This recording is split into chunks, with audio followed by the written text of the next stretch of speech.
It's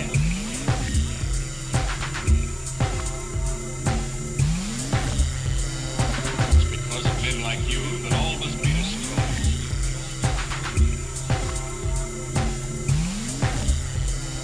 It's because of men like you that all must be destroyed.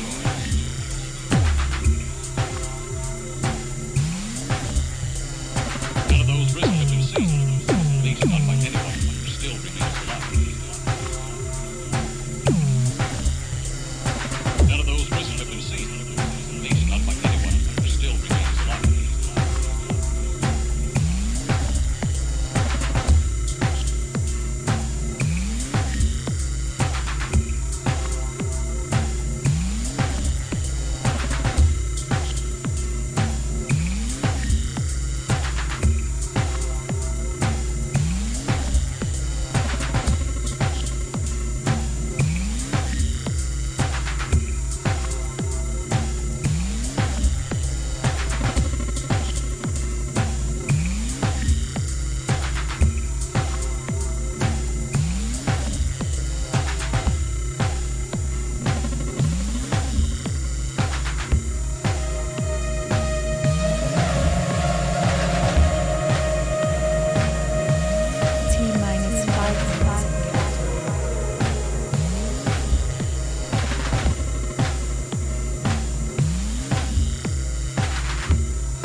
brain treatment was given to you. You are a robot, that's all you are.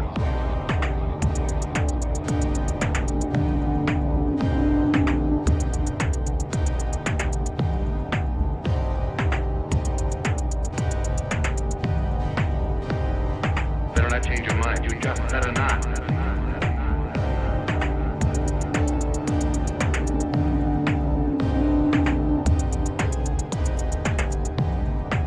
10, Better not change your mind. You just better 8, not. 7, 6, 5, 4, 3, 2, 1, 0.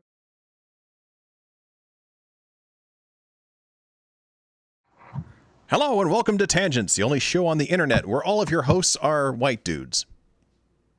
This week.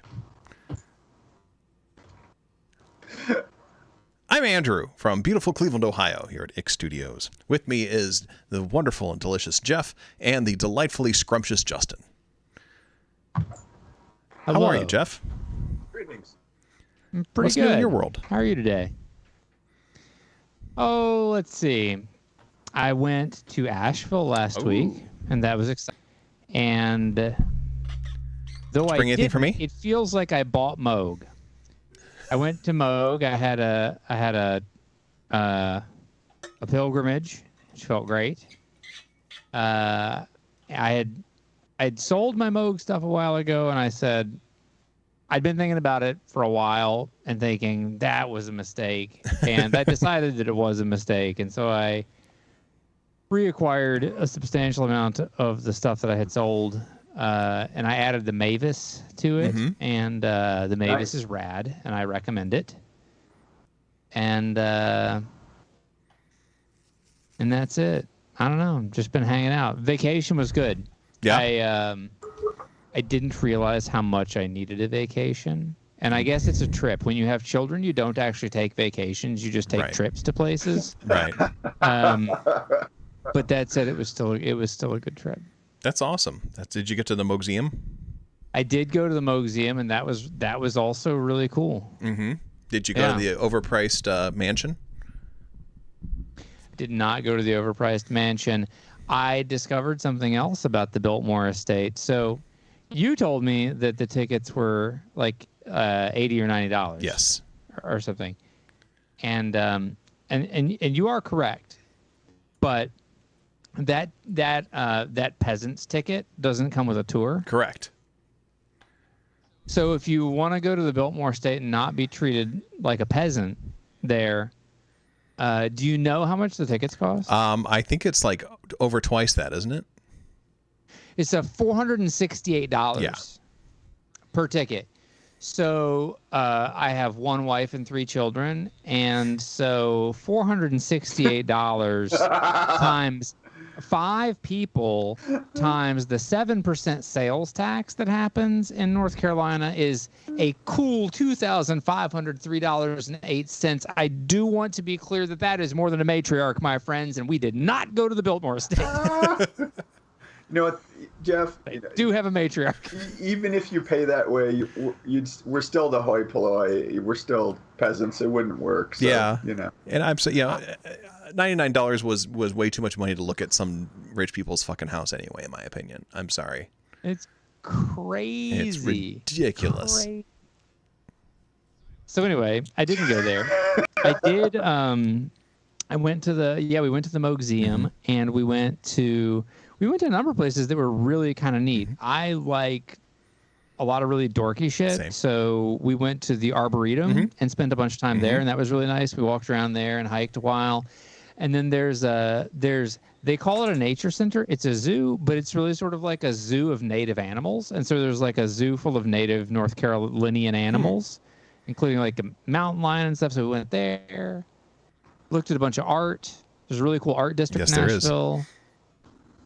So we spent some time there. We bought. Did you go to? There was one place when I was there. It was an old Woolworth that they turned into like a art gallery. I'm not sure if we were in that one, but we might have been. Was it in the River Arts District? I think so.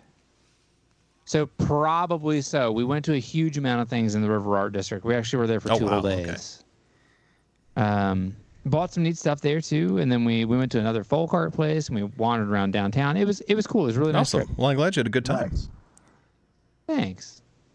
That's cool. Justin, what's new in your world? Well, yeah, I just got back from Minneapolis as we discussed at the pre-show. Bring anything? Happy to be back. I didn't. I bought a lot of coffee and I walked around some lakes and saw some friends and yeah. Land Lakes country. Yeah, it's not true. I did buy some vintage heavy metal magazines from the early 1980s. Nice. Yeah, there's a couple of cool sort of like vintage stores there, and it's one of those things in the world where, like here in Chicago, and I'm sure it's like this in New York too, it's like the vintage stores have been picked over, right? Mm-hmm. You're not going to find anything cool.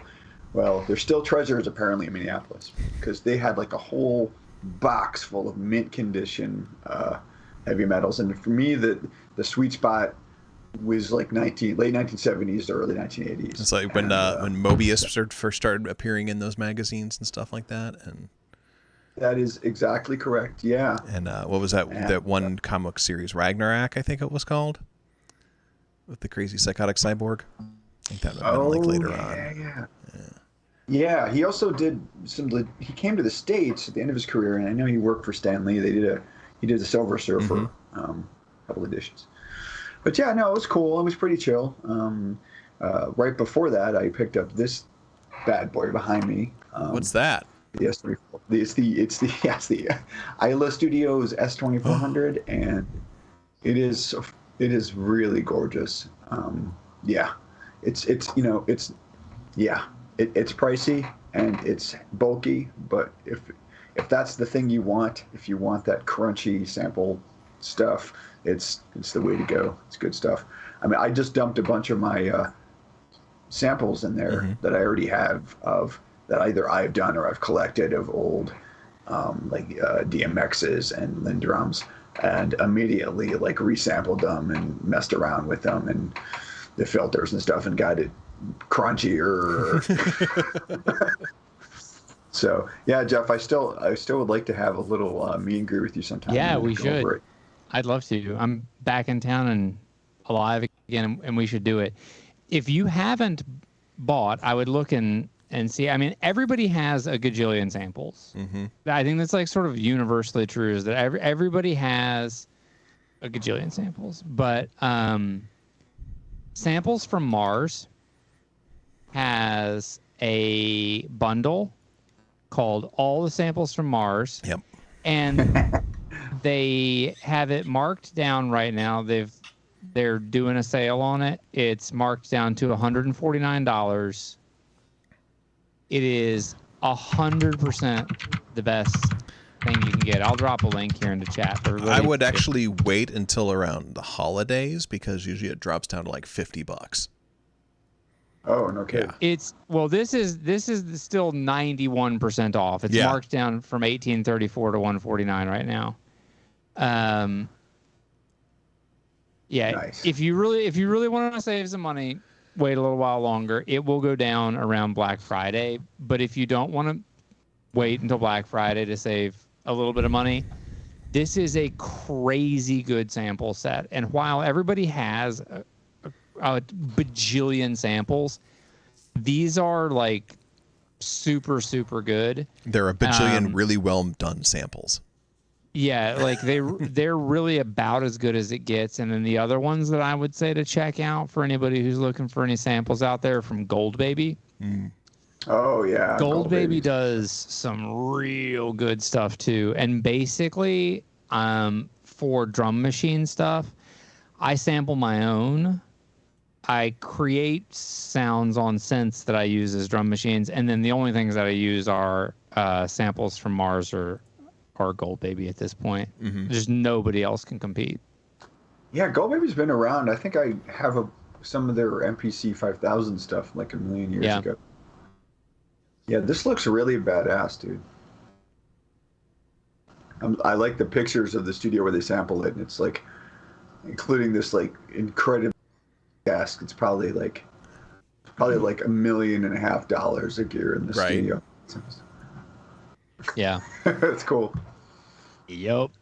So there you go. That's what I filled up my my S2400 with. Nice. Awesome. How much? How about you, Andrew? What's going on? Well, I didn't do much travel. I picked up a Polyend Play, and I'm looking forward to returning it. Putting it down. Oh dear. Because it's not, as I was telling Jeff earlier, it's everything that was fun about the tracker they removed. And the tracker wasn't that fun anyway. So this is even more boring. It's Cool. yeah, it's just not, it's so like, it's a kind of feels like kind of a rush product. So like, okay, so every button on this thing has a secondary function to it, which is common. You see that all the time, right? But what Polyend decided to do was to do things like, first of all the buttons are capacitive touch buttons too. So if you're turning one of the, or I'm sorry, all the knobs, and all the knobs have secondary functions. Let me put that instead of buttons. Okay, so all the knobs have secondary functions. So if you're turning a knob and you happen to brush a knob next to it, then it suddenly switches over to that knob.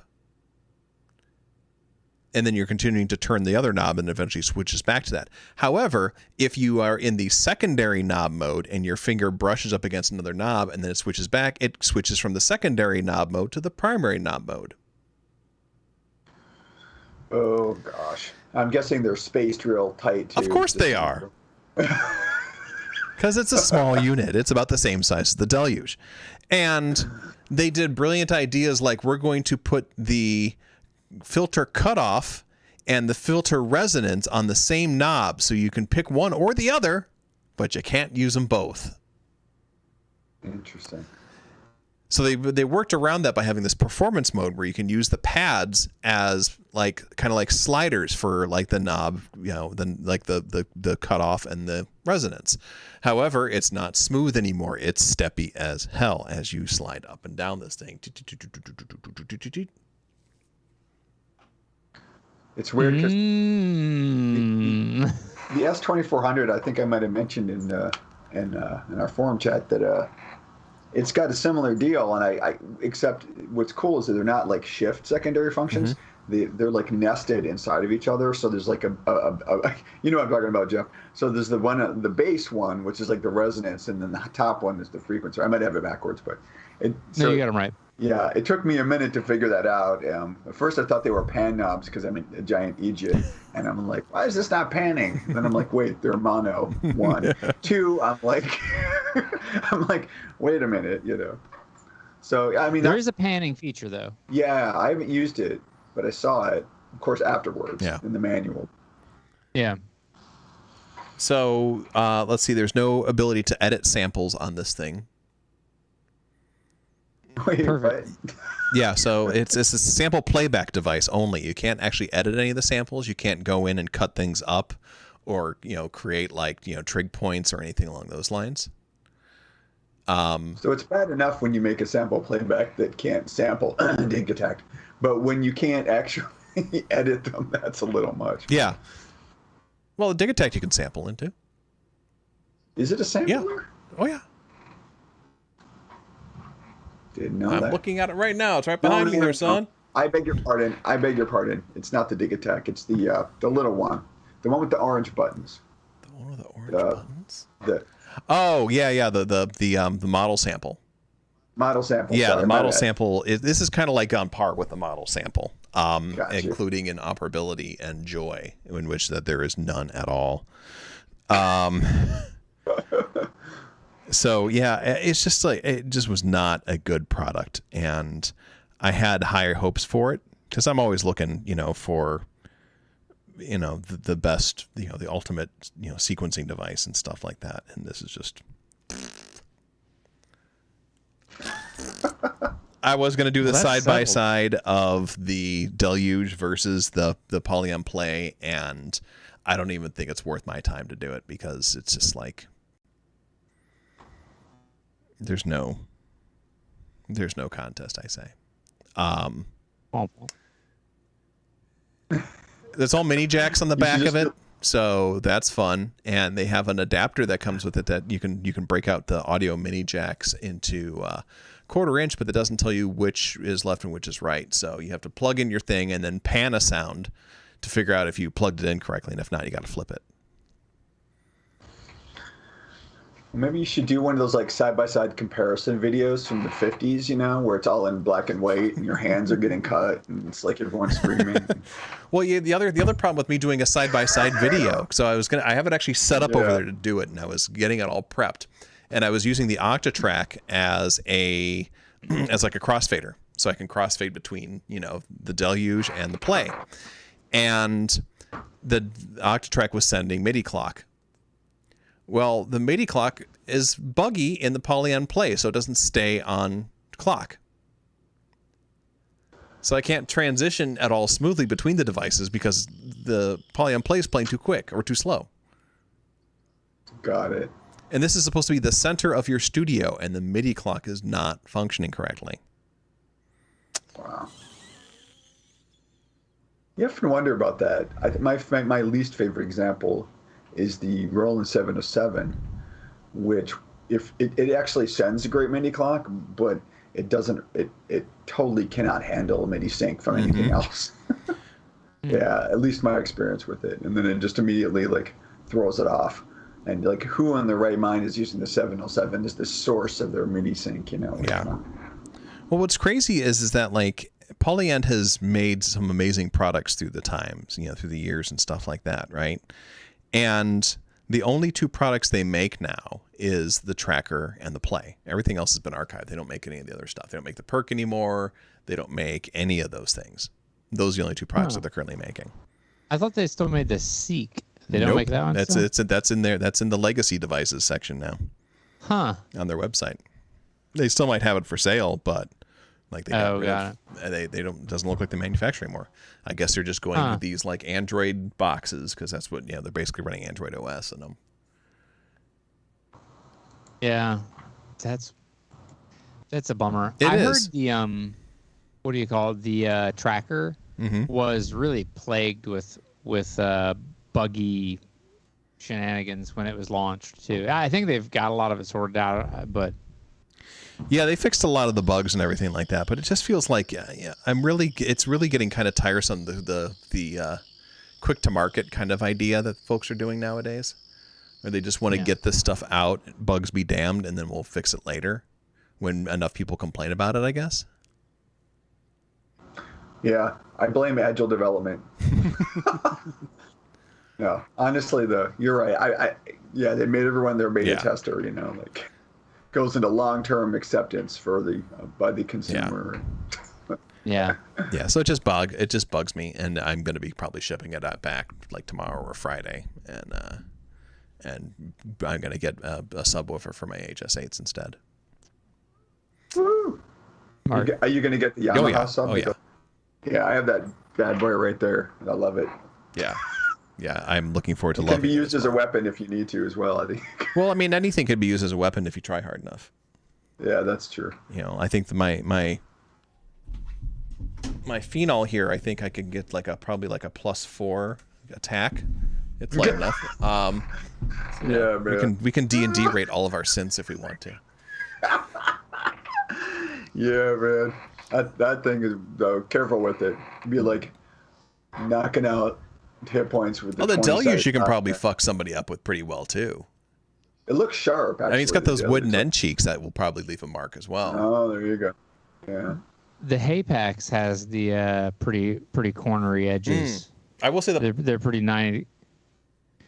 I will say the Polyam Play also has those like pretty sharp corners and stuff like that. Yeah. You probably take out someone's eye, or at least scratch them. You're talking about sequencers, Andrew. You already have the third best sequencer. I have the best sequencer, the second best sequencer, and the third best sequencer. Incorrect. You have the third best sequencer and something that falls after that. So you have the Pyramid, which is the best one. Or the third best one. And then you could have the Hapax or the Circlon. I mean, the Circlon. No one could have the Circlon. It doesn't exist anymore. That's a wives' tale. There's no such thing as a Circlon.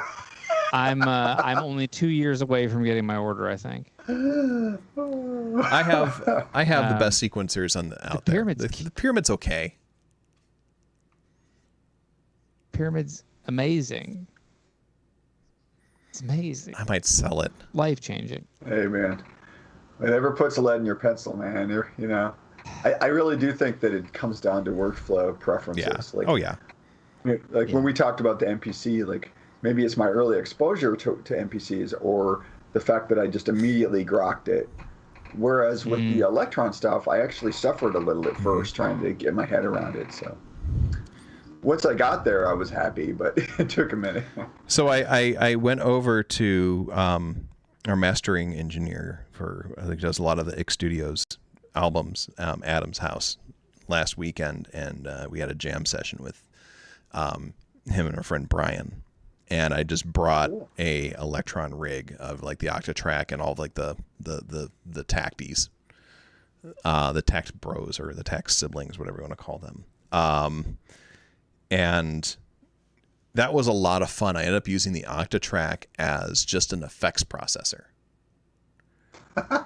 Nice. And because what you can do is you can assign the crossfaders effects, so you can like slide them over, and you can slap effects in and pull them out and stuff like that. And it was surprisingly really, really, really powerful doing that kind of thing.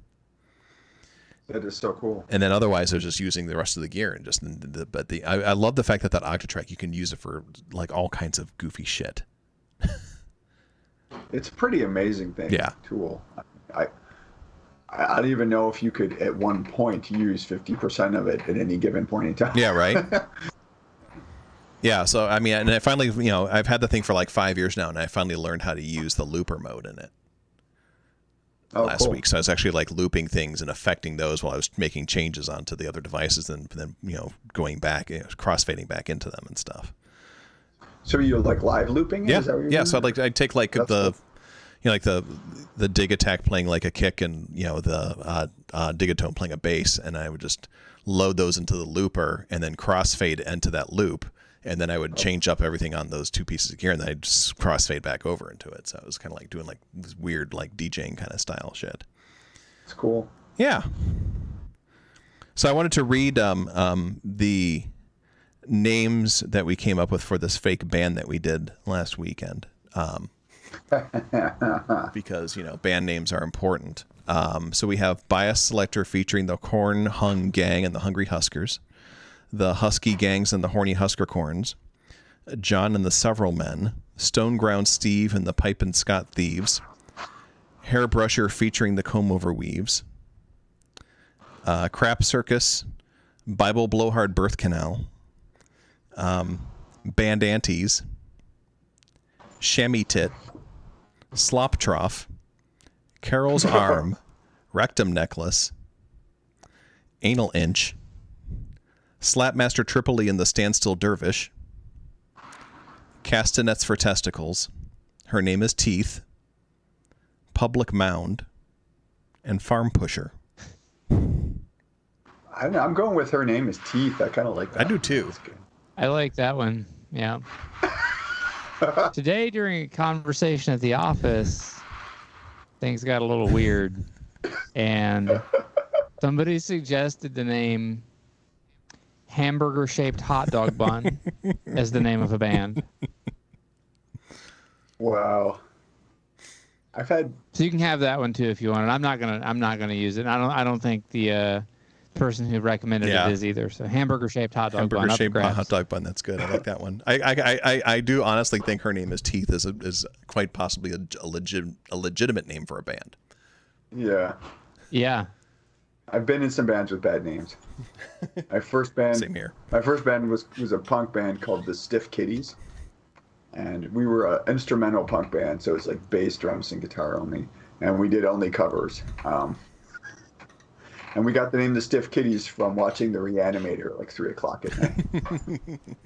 Nice. And what else? I was in another sort of punk band that did early 60s mod rock covers, and it was called Chrome Pig, which is a pretty bad choice for a name. But one of my friends who's in a sort of a butt rock band, had, I think, possibly one of the worst names and best, depending on your point of view, which was Nudist Priest. So That's pretty amazing. yeah. Matt, if you're out there listening, kudos, man. Kudos. That's like Judas Prius. Yeah, there you go. Also very good. It's also very good. Speaking of her name as Teeth, we've spent time talking about long Furbies on Yes. this show. I'd like to introduce you to another one of my favorite horrors. You ready for it? Hang on. Let's go. Okay, now I'm ready. Giddy up. Teeth shoes. Teeth shoes. Yeah, so spoiler alert, friends at home, don't click this link. I mean, do if you want, but the link that's in the chat. Wow, those are fucking is Teeth horrifying. shoes. So there's a whole like culture. Culture is a weird way to describe it. There are people who put teeth on things that shouldn't have teeth on them. And teeth shoes are one of my favorite examples of it because they're really uncomfortable to look at. This It's just like viscerally. this might be unpleasant to beyond see. Jody kind of weirdness, Justin. Oh, yeah. Jody's Evil Tooth Fairy. Oh, man, that stuff. thing still terrifies me. Yeah. I just like thinking about how they'd crunch when you walked I know, on right? them. Like I can hear it in my head. Oh, I just typed Anyway. in teeth shoes into Google Dude. image search, and I came up with more teeth shoes. Yeah, there's a There lot really of is. it. This is not like a small Folks, thing. this could change the world. Breaking news. Breaking news. Teeth shoes. Sounds like friggin' mass psychosis, Jeff. I don't know if I can handle this. I think my favorite ones. This is on Pinterest, so it's gonna like be stupid. Pinterest. I love that there's a Pinterest page for teeth shoes. Of course there is, right? Why not? Let's see if I can just do it that way. There we go. All right, here we go. I'm gonna go ahead and put that in there for everybody to enjoy. Pinterest, the site for middle-aged suburbanites and total degenerates, right? Those are my favorite teeth Sometime- shoes, I think. Yeah, sometimes both.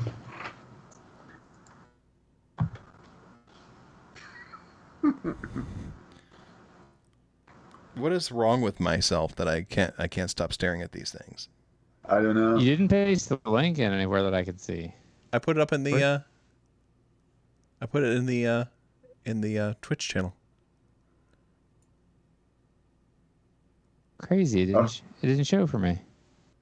Maybe they're editing it out on purpose, or they've Twitch is like, I they're can't, shadow banning you, Andrew, for your I know, right? I won't stand for this. There That's it weird is. because I see it. Oh yeah, those are very funny. They look like something that Neil Gaiman would have cooked up. Right or worn. Nice. Hello, Singularity. Greetings, Singularity. We're talking about teeth shoes right now. That's related to music gear. We promise. It's comes from heralds from a long line of long Furbies. A long line of long Furbies. And other internet horrors. Ugh. Sorry, I've taken us on the worst tangent. This is the worst timeline. Should we talk Well, about actually- something else? Well, you could tie it into the Furby organ, I guess, which is technically a musical instrument. True. Technically meets the definition of a musical device. Yeah. Yeah. Have any of you folks checked out or have seen any actual music from the so-called synth nerd supergroup yet? I I believe it's like Cuckoo, Heinbach, and Look Mom Now Elementy. Computer. right. Yeah, have come up with some sort of like supergroup concept, which I think sounds delightfully weird. Yeah, I don't know. I don't know if like synth like influencer supergroup thing is a thing or not. That should be a thing. I don't know. They're all very creative people, Both but them- like I don't know. I think like they're very different. I don't know. Who knows what they may come up with? Cuckoo is really talented at making the thing Cuckoo Yes. makes. Heinbach, I think, is an interesting artist, and I don't even mean like musician, like I just art like producer of art things, exhibits. He's done a lot of sort of like his Destruction tapes thing. I thought was fairly interesting, which is sort of like I don't know, like a experiential art piece. That was pretty interesting. His music is, I don't know, like I don't know if I would say that it's good or not good. Like, it's definitely not for me. I don't find it very interesting. Look Mom No Computer, I think, makes really good music that's really interesting. Like, he is a very skillful musician. But the other two, I'm not really sure. Like, Cuckoo makes the same song every time he makes a song. It's just Cuckoo music. This one's in a different key, and it's 8 master. Like, it's good. Yeah. But it is. It's so goofy. Yeah. Yeah. I watched a lot of his Electron videos back in the day. Tutorials. I enjoyed him a lot. I really like his saw him videos. I saw him play at Moogfest when they did that Barstool concert. Where it was like you could only play something that fit on a bar stool. Oh, was that the micro machine? Yeah, the micro machines. thing? Yeah. Yeah. And that was really, he brought like I think he just used like an OP1 or an OP set or something like that. And he just did and you have like 15 minutes to do something from scratch. And so he just like did this whole thing, and it was fun. It was cool. It was fun watching him live doing what he does on YouTube, but it was still what he does on YouTube, basically, you know? Sure. It was Cuckoo music. Yeah. Yeah. I like him, though. Like, he seems like a good human. Oh, yeah. Yeah, I talked to him a little bit. He was a nice guy. I mean, he's primarily a animator or graphic artist person. He was. Now he just does this stuff. Yeah. Yeah. Yeah, he was. Yeah. It's all good. I just think it's a novel and hilarious idea, whether anything comes out of it or not. You know, it's fine. Yeah. As long as they have fun, right? That's really what it's probably about. If we're keeping it real, I don't think they're like, Rick Wakeman, calling up, Emerson, Lake and Palmer and being like, hey, we're creating this Superman. You want to join? Come on. It ain't no pig face. Oh my God. Oh Yeah. my gosh. Yeah. So we have news, but not much. It's like the summertime slowdown of news. But news we still have, and we have most of our news comes from our friends at Akai.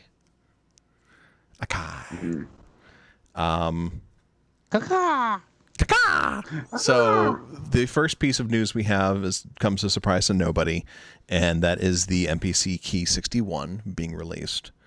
Someone can post those links. I got you, fam. Thanks, bro. I love the dude that's like playing on their page when you go there. So yeah, the MPC 61, MPC Key 61. They call it revolutionary, but it is in fact basically an MPC 1 with a keyboard attached to it, with a couple more new knobs and some new plugins, which we'll talk about in a little bit. It looks nice. The keyboard is a monophonic aftertouch, semi-weighted, and it's got everything else that your standard MPC has with the cool pads and the knobs and the Q knobs and all that other stuff. I'm a little bit underwhelmed by the outputs and inputs on this thing. Yeah, you'd have thought with all that real estate they would have gone. Yeah, they have a lot of space on the back of that box, and you'd think they would maybe do more like an MPCX kind of setup. Yeah, why not? Yeah, it's pretty disappointing. I would make the same argument about the Q-Links because they've got the single assignable Q-Link rows, whereas you have 100 of them. You've got a mile of space. Just cover the thing in Q-Links. For sure. And I really like the MPCX ones because they've got the little, I guess, I don't know if that's LCD or what it is, but they've got the little screen underneath the knob so you know what function you're doing. I think that's pretty slick. Yeah. Singularity says people seem so hyped about it. Can you even call it a Groovebox with a keyboard, or does it having a keyboard make it a workstation? And Jeff, yeah, I don't even know if you can really call the MPCs at all Grooveboxes anymore. They're kind of more of a workstation at this point. It's a doll in a box. Yeah, because I mean, at this point, with things like their plugins and their synths and stuff like that they're putting into it anymore, it's beyond just like it's a production machine, and more and more where it is almost like a doll in a box. Yeah, they call them samplers. They actually, this one they call a standalone MPC synthesizer keyboard. Yeah. Which is kind of a weird phrase. I was really hoping they were gonna go like harder core into the old school samples. I actually think that a lot of modern samplers are like woefully disappointing. I mean, especially as compared to like the S5000 that I have. I don't know, like it does things that modern hardware samplers just by and large don't do. Which is because it went into the computer. I get, like, I know where the functions went, but it's the MPC kind of doesn't do a lot of that stuff, which is a sort of a shame. Well, when you say stuff, Jeff, I'm guessing you're talking about specifically sort of sound coloring, right? I mean, that's something that is definitely not happening with this stuff. Yes, sound coloring and the way that the key groups and the multis work, and how you can have different sort of like different multis overlapping on different key groups, and sort of, so if you wanted to have, if you were thinking about an orchestra, you could say that your contrabasses go from here to here and your bassoons go from here to here, and they overlap for 6 keys, but then your cello overlaps with some of that for 2 keys, and there's like the layering and stuff like that is just really... Well, they brought that back in with the 2.11 software. They've got it. They just released. Oh, with the MPC when they do now. Oh, okay. yeah, we'll talk about that in a little bit. Spoiler alert. No, but yeah, I watched a demo of that. I mean, honestly, I think the MPC always solved that better. I mean, I used it in Sonic 16 Plus and then the ASR 10 after that, and doing those layers was like complete pain in the fucking ass with Sonic equipment. I mean, they sounded great when you got there. Yeah. But this is like, yeah. It's so easy on the S5000, which is 24 years old. Yeah. It's so easy. Yeah, I used to do that a lot in main stage, and I was using that with Missile Command because I was able to split up a lot of the synth sounds we were using and stuff like that, so everyone had much more stuff to work with. Yeah. So yeah, this thing, like I said, it's weird because they only has 2 inputs. It does have 4 line outs, which is kind of nice. And it does have like the MIDI hosting capabilities. And it does have what all the MPC stuff now does as well, with the ability to plug in audio interfaces into it. Hey, Mac Joe, thanks for joining us tonight. So it's got that going, so you can have as many inputs as you need, if you have a decent enough size audio interface. But at the same time, that's another piece of hardware that you could have easily put more inputs on the back of this thing. It looks like it has 8 CV gate output jacks, which I think is kind of interesting, and it's got MIDI in out and through, but just one MIDI in out and through. Right. Yeah. It seems like the inputs are like sort of their standard high-end, mic preamps, which, I mean, for people that are still doing, turntable, I'm sure they'll appreciate that. But yeah, I mean, if you're turning into a workstation, go to that next level, right? Like, why not, if you're so proud of your effects, allow people to run stuff and use it as outboard, effect. And you bring up an interesting point, because unlike the MPC Live 2 and the MPC X, this does not have RCA inputs. Right. Yeah, it does not. You'd have to adapt, yeah. Mac Joe, we're talking about the new Akai MPC Key 61. It should really have at least 8 analog outs, and I think at least 3 ins. Yeah, why not put a or like you said, an RCA in a ground? Like, I mean, they do it on the one. I mean, for crying out loud. Yeah. Well, and I think I think that because this is a premium thing. This costs more than the MPC-X. Yeah. And you would think that if they want this to be the center of your world, in your recording world, they would give you more than one MIDI output. Because I think the MPC-X has 2 or at least. Yeah, I mean, my 5000 I think has like 1 million MIDI in and outs. Like, Yeah, it's at like, least. I'd have to go. Yeah, it's like ridiculous. Yeah. So I have a crazy conspiracy theory. You ready? Everybody buckle up. All right. It's I'm another ready. political one. The name of it is the MPC Key 61. The rest of the lineup is the Live, the One, and the X. They don't have any sort of like additional nomenclature. I think if they were not planning to potentially expand this range, they would have called it the MPC Key. Oh. So Well, they could come up with an 88 key version, but they'd have to have fully weighted keys and go the whole. Well, 9 but I mean, yards. if you look at their line of synth their keyboard controllers are all like the MPK 49, the MPK 61, that kind of thing. yes, and so I am wondering if that nomenclature from their keyboards and the deviation from how they have named the other MPC lineups indicates that this is actually the entry level in the MPC key lineup. Or maybe it's the mid. Maybe there's a 49 coming that's going to be even more stripped down for $1,000 or something like that. But I wonder if there's a Key 88 that's coming that's going to have the gajillion ins and outs of the X on a bigger form factor. Oh, that's a great theory, Jeff. I mean, that makes a lot of marketing sense. Yeah. Mac Joe, it does have the 8 CV gate outputs. The only other one that has is the MPC-X. The other one, the MPC-1 and the MPC Live have 4.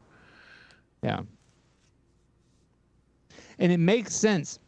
I would say even if this were the mid-level of a series, because it is a keyed device, it would make more sense for it to have more CV in and out as modular is becoming more and more in vogue again. Putting more of that on a set of keys does make more sense. So even if this were the baby version of it, if any of them were going to have a bunch of CV and gates, it should be the keyed version. Yeah, that is a good point. So that's kind of what I think that we're looking at here, because if you look at the prices here just for a second, like when you look at the Roland stuff, so like the Roland Phantom, the Phantom 6, which is the 06, the Phantom 06, not the regular 6. The Phantom 06 is about $1,600. It's definitely not as powerful as the MPC is. The Korg Nautilus 61 is about $2,200. So it's kind of splitting the difference between those on the price, but the Phantom 08, which is the budget version of the Phantom, is $2,200. So they've probably got, I mean, if you look at what the competition is, they've probably got some room to come in here. Like, I think people would pay $2,500-ish for an 88 key version that's sort of like in competition with either the Korg Nautilus or the Roland Phantom 08. Yeah. I still think they're very sample driven though.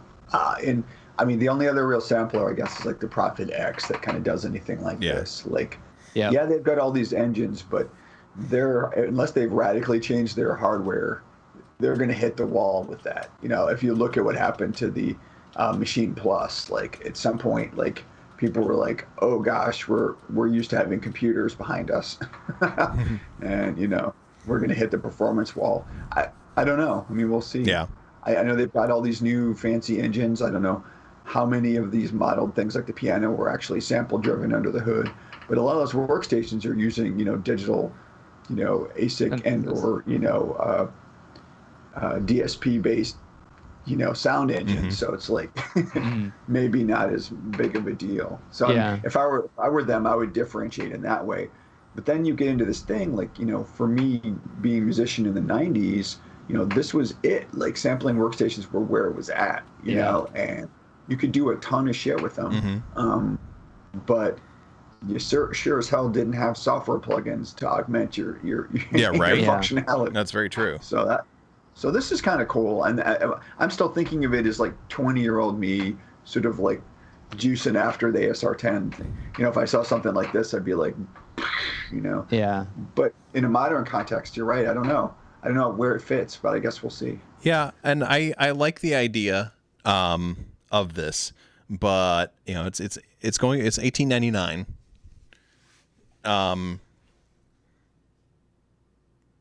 That's the street. The MSRP on it is $36.99. So it's not cheap, and I think that I would personally, I'm more attracted to the idea of getting the MPC X. If I were to decide to upgrade my MPC Life, now that's more expensive. That's $22.99. Yeah. But that gives you so much more, I think. I mean, this is really for a niche sort of person. Like if you make maybe, and I don't know. It's you can make hip hop with this, or you can make sort of modern beat music. But I think this is really maybe for people that are keyboard players, I guess. Because you could use this in a live rig. You could use this actually pretty nicely in a live rig. You can stand alone with this whole thing. Yeah. Yep. I think that at this point the price is pretty different. This is an 88 key though, so like imagine, I don't know, I would imagine that an 88 key version of this thing would probably be like 2,500. If I were looking at something like that, the Kurzweil K2700 is finally out and about, and it's $3,000. And I know we haven't. Well, it sort of like only just really appeared, despite having been sort of alleged for a long time. Like it really didn't turn up until May. Yeah. Did we talk about it here? Did I miss that? I don't think we did. I don't think we did. No. We should. It's pretty badass. It was announced 7 years ago and told said it was. I think everybody just kind of forgot about it, but it's the K2700 is out and available, and it's in stock in places. The ratings on it are crazy good, and it is dumbass powerful.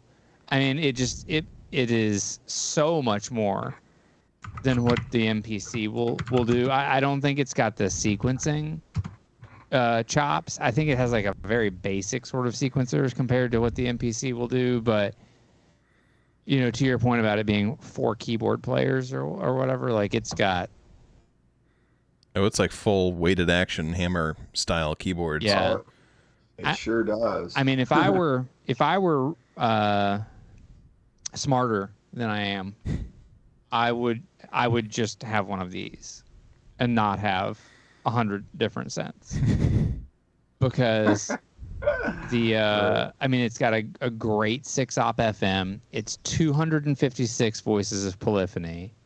It has a great sounding virtual analog engine in it.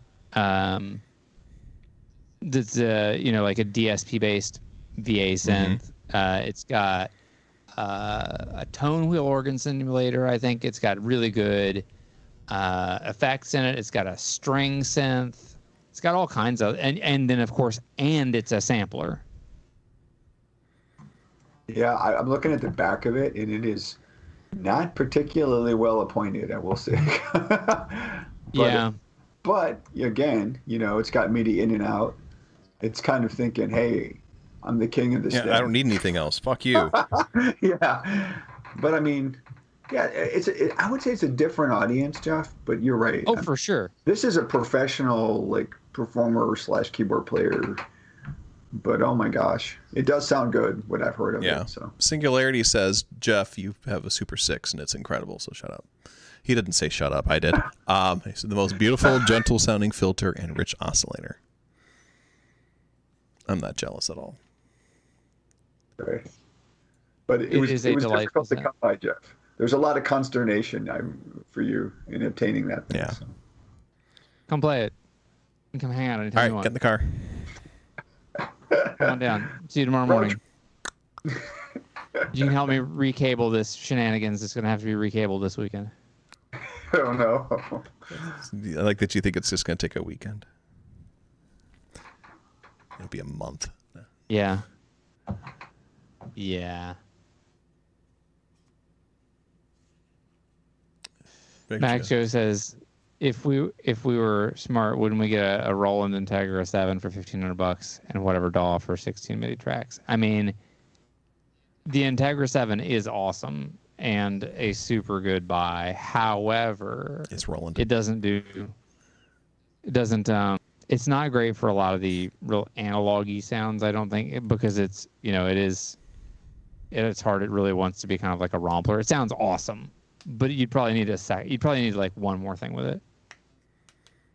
A DAW. Well, I mean, if we're just being ridiculous about things, let's just have just a DAW and use computers like some kind of cavemen. Yes, there's that option as well. Just get a fucking copy of Reaper and call it a day. Fuck y'all. That's right. Yeah, I mean, yeah. I've often said this, that like I was able to make great music with almost nothing. Well, that sounds overstated. I was able to make good music with almost nothing. I think that this is like this is like something that you enjoy, Yeah. right? I mean, this in and of itself is an activity. Yep. I agree. Yeah, there's Wholeheartedly. two different sides of the hobby. There's buying stuff and there's using it. And sometimes they're two different hobbies altogether. Some people just buy their shit and never use it. That is true. And you know what? If it makes you happy and if you're having fun with it, I mean, it beats like, anything else out there that you can, it beats heroin slightly. Yeah. That's what It's they at call least a ringing. little less damaging Right. to life and relationships. Right, exactly. That's It beats like that's a- eating orphans. That's a ringing endorsement there. I can just see the side of the road sort of like signs in Indiana, Oh, yeah. better than meth, Akai's writing this stuff down for like their marketing department. We're better than heroin mostly. It's good. It's good. I can quit anytime I want to. Keep all your teeth, no collapsed veins, like I can. It's great. Yeah, Mac Joe says, yeah, man, sometimes I saw a street artist that makes better sounds with toilet tubes in my Electron A4. Yeah. I mean, that's just it, right? And C-Dub says, some weeks it's about playing, other weeks it's about lusting. And you know what? Yep. If you want to get rid of a lot of your gear lust, you just got to host a gear show online. I've bought less stuff because of spending 2 hours bitching about this stuff every other week. I will say I think I have also bought less stuff, but the stuff that I have bought, I have been a lot more in general, not totally, but in general, more intentional about. But I also have done this thing. Here's a sneak peek trick for anybody. Now, I will say, like, you have to be able to have like the free cash to do this. So this is not a great idea for everybody. But one of the things that I have done that has worked out really well for me is I buy stuff in chunks. And so, like, I just bought a handful of Moog stuff at the Moogs. And I just walk in and I said, look, I want to buy a few things from you, but I'm only going to buy them from you if you give me a substantial discount. But I'm going to buy a bunch of them at a time. And they're like, okay. Every place always does it. So whenever I buy something, I usually try to wait until I want a couple things at once, buy a couple things at once, ask for a discount. Then if I want to sell it, I can almost always turn around, sell it for more than I paid for it, but still way less than retail. So somebody who's buying it is getting something that's in great shape. I usually wind up breaking almost perfectly flat even because, there's usually transaction fees on Reverb or eBay or wherever. And that works out pretty well too. So that's a pretty good buy, trade, sell hack for people. If you just ask for a discount and you buy a couple things at once, you will almost always get it. That's a great life hack, Jeff. Yeah. You're like king hustler. Yeah, no man. I kidding. like it. Start you calling my Sweetwater rep. That's Yeah, how I mean, I. you That's do how have to have the that's capital. shenanigans.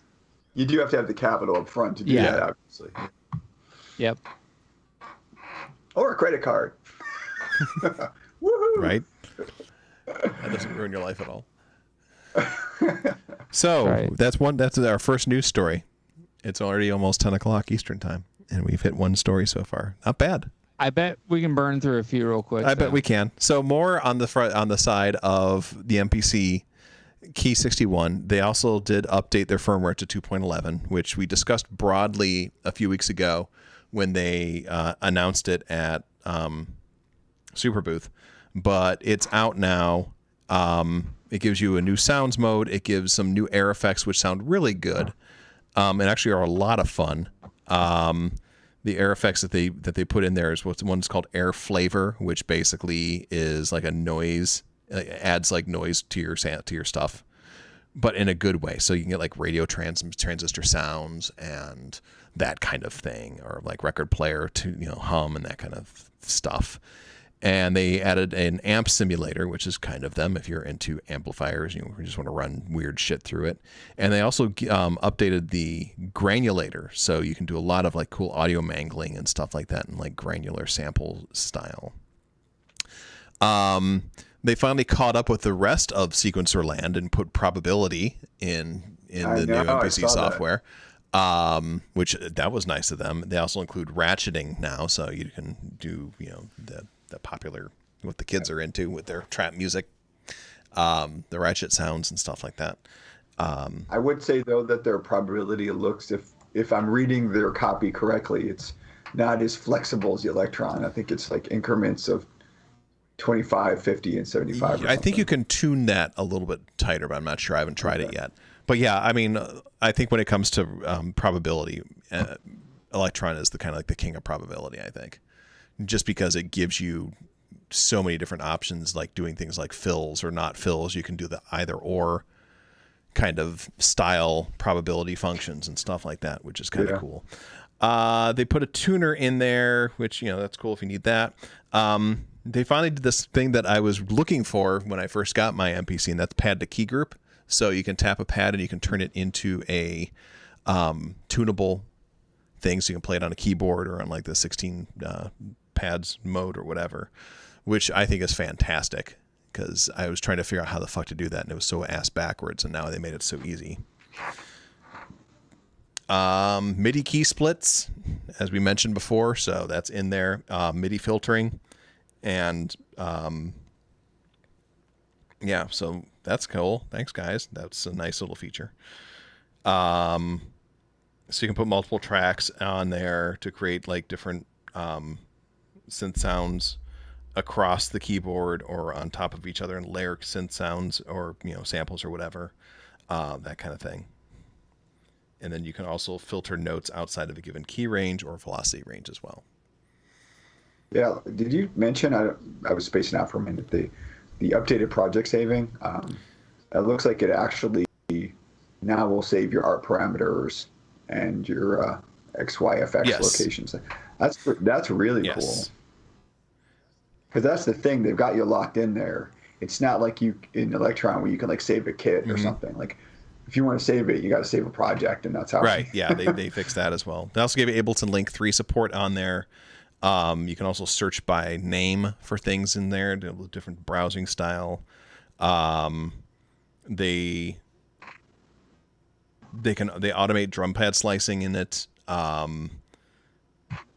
They give you you can do like the 16 levels. You can change it per device, so you can have like it'll do things differently. So you can do like 16 levels for plug-in key group MIDI tracks, so you can fine-tune like velocity levels and that kind of thing. That's the project saving update. They added some new chord progressions. They changed out some of you can like customize the menus and like quality of life kind of style stuff as well. And that's free if you've got an MPC. Download the update. So, are we going to talk about all the new plugins? Oh, that's the next story. Because before we do, I want to say one thing. Akai has done this thing or they used to be Akai Pro or whatever. They had like one domain, and now they've spread usingly into like 3 domains. They've got like some kind of weird OAuth like authentication going between 2 domains. It's fine or whatever, but it is a little confusing. I'm not gonna lie. And so you think that they would A, want to stay on brand, and B, want to make it easy for people to buy shit. And I feel like that is not what they've done. Also, like, word to the wise, if you want to buy, like, I bought the OP4 plugin because I wanted the OP4 or whatever. It's their FM synth, right? My thing is, like, in order to get that work with the MPC One, you have to be network attached. So in the old days, you could install stuff on the SD card or USB drive. So that means, by the way, there's no Wi-Fi in the MPC One. So prepare to either have a crossover cable with your computer or to get an Ethernet adapter, or be somewhere where you can plug in an Ethernet cable, which is, you know, for me, literally the other side of my house. Yeah, So it's fine. It just seemed like a weird little thing for them to do. I agree. Because you have to activate it through the UI. Yeah, you know. I agree. And I'm lucky. My Mac Pro has 2 Ethernet ports on it, and so I just set one. That's I just set smart. internet sharing on one of them and just plug it in. It just shares out the Wi-Fi, and voila, I bullshit together a network. Yeah. Yeah, I mean, which is fine. It just seems a slight inconvenience for a person who might not, have any of that stuff laying around. And also, like, I've heard a lot of people, amazing amount of people use the MPC software, and bless their hearts. I fucking hate it. Yeah, and it's fine, but it's just like, it looks like it's also got some potential bugs in terms of things that you installed not showing up when you've updated and weird. So there are, I'm hoping they're going to release, if they haven't already, an updated sort of version to get rid of some of these. Some of these are bugs, and some of them are just, oh yeah, we got rid of that or renamed it and buried it 7 screens down. So they've reissued the manual, basically. I don't think it's an addendum. I think it's a reissue, I agree. Which is fair, because they really messed with the pylons on this one. Well, I think that, like, to your point, it's weird because, like, they advertise the MPC One with all, like, some of that, like, connectivity stuff, and I do use Splice sometimes, and I have to say that having the ability to just have it automatically synchronize with your MPC is fantastic. However, if I didn't have the setup that I have down here, I would never be able to use it. How hard is it to put a Wi-Fi adapter? Yeah, exactly. Right. You can put it in a freaking Raspberry Pi for like a couple of bucks. I don't even understand. Just swap out the Ethernet adapter for a Wi-Fi adapter. Yeah. This is 2022, kids. Like, let's get real, right? Like, come on. Yeah. Well, don't forget that the Akai of today, no shade toward Akai, just practical statement. Like, it's not the same company that it used to be either. And there's, it's Newmark now, and it's like I've noticed a lot of things like that where you sort of look at the decision that's made, and you're like, I'm perplexed by why you've done this. Doesn't feel like an instrument company should have done that. They've always done weird things, even historically before. I mean, like, the MPC phone was like the most well-appointed thing on the planet, but it was a flop. Like, figure that one out, right? Or the MPC 5000 was pretty badass, but it was because of Just Blaze. This one guy said some talk shit about it. It completely failed. It's pretty crazy. Yeah. So yeah, that's the 2.11. If you are an MPC user, go and get it. I'm sure you already have, but just in case, I'm just reminding you, your friendly reminder. It is free. What's not free, however, is the collection of new plugins that you can now download and install onto your MPC. These come with the MPC Key 61, but if you don't buy that and you just want to buy these puppies, you can do that. They currently, if you want to buy all of them, they currently have a special going on where you can get them for $500. Normally, that's like $1,000. You can buy them individually, which is nice of them. But they're also pretty expensive even then, too. So what are these expansions that they're putting in there? They have one called the Fabric Collection, which sounds far more clothy than you'd expect. Which is it's like an MPC sample playback instrument kind of thing. It's a bunch of virtual instruments. It's a freaking Rompler, man. Yeah, pretty much. So it's a Rompler. It's $250 for that one. There's a stage piano. So if you need piano sounds, I don't want to use samples, that's $150. The stage EP, so it's like electric piano kind of sounds, $150. There's the organ, $150. Studio strings, $150. The OPX4, which is the 4-operator FM synth powerhouse, that's $150 as well. Yeah, you'll notice, and this is true with a lot of their plugins, is that they are either under the hood, there's like sample or something similar, because there is a limit to what they can do. You're not going to be able to take like a regular VST and just drop it into these hardware devices. So it's a very interesting tactic, actually, which is how do we like make low CPU utilized, I mean, that's where the Machine Plus versus the MK3 kind of failed, is that, trying to take all that, content and put it in standalone devices and keep it at a reasonable price is kind of challenging. Right. But these are premium priced plugins that you can only use on your MPC. So this isn't something that you can't load these up into anything else. Right. Yeah. I mean, if you want to use the software, you can load VSTs, I guess. But the whole point of this to me is like just as standalone. Right. Again, that's why. Like if you wanted to play with the what's their little version that uses the software, the MPC, whatever it is. Yeah.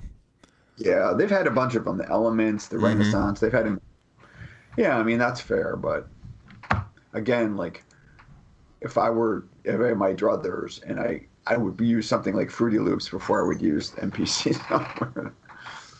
MPC Beats or whatever it's called. Yeah, or just the standalone MPC software, right? Yeah. Beats is one of them. That's like another. That's like their freebie version of whatever their MPC software. Yeah, they had an iPad version of it, which was kind of weird. This all looks kind of cool. I mean, to me, I just took one look at this and said, the only thing I want here is the FM synth. Yeah, I would do the FM synth in the studio strings because me and my weird fetish for strings. Right. So I would get both of those, but that's like $300 right there. Yeah. A I just couldn't justify paying $500 for all this stuff. A steal, did you say, Jeff? A steal. $300 for of your money.